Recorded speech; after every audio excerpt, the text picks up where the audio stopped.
Para sa iba pang balita sa Mindanao, makibalita tayo kay John Paul Siniel. Ilang pamilya sa Waolano del Sur ang nagsilikas dahil sa sunod-sunod na krimen nitong weekend.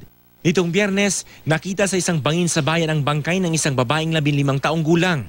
Sa di kalayuan, nakita naman ang bangkay ng isang lalaki. Ang kapatid pa mismo ng biktima ang nakakita sa bangkay nito.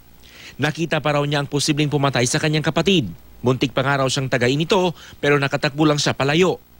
Kinabukasan, umalingaw-ngaw naman ang sunod-sunod na putok ng baril sa lugar. Kasunod nito, tumambad sa mga residente at mga pulis ang bangkay ng 4 na lalaki. May 6 na iba pang nasugatan sa insidente. Iniimbestigahan pa ng pulisya ang mga insidente. Nagdagdag na rin ang lokal ng pamahalaan ng mga sundalo at pulis na magbabantay sa lugar. Namatay ang isang babae sa Mulawi, Zamboanga del Sur matapos pagsasaksakin ng kapitbahay niyang lalaki. Ayon sa lalaki, matagal na silang may alitan ng biktima. Bigla raw nagpunta sa kanyang bahay ang babae at nagwala. Ito raw ang nagtulak sa kanya na saksakin ng biktima. Sumuko naman ang lalaki.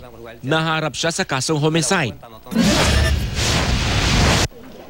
Nagbabala si Davao City Mayor Rodrigo Duterte sa mga may-ari ng milk tea shop sa lungsod na ipasasara niya ang mga tindahang mahuhuling gumagamit ng mga expired na pansahog. Giit niya, responsibilidad ng mga negosyante na siguruhin ang kaligtasan ng kanilang mga customer. Pinagsabihan din ng alkalde ang City Health Office at ang Business Bureau na pagbutihin ang pagbabantay sa mga negosyo sa lungsod, lalo na yung mga nagbebenta ng pagkain at inumin. John Paul Siniel, Nagbabalita, Pilipinas.